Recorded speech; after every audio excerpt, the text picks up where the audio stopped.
Falënderimi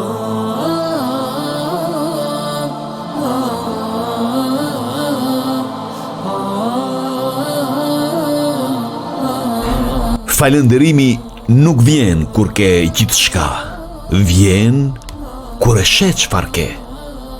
Një trup që agjeron, një zemër që ende ndjen, një mendje që mundet me undal.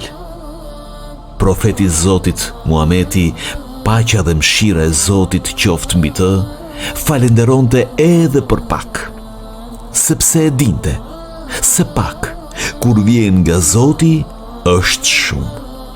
Në Ramazan, falenderimi bëhet më i qartë. Kur e ndjen urin, e kupton vlerën e kafshatës.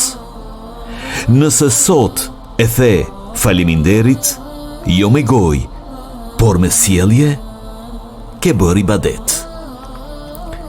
Falenderimi ta hap zemrën, ta lehtëson barrën, të sjell paqe, sepse ai që falenderon nuk ndihet i varfër.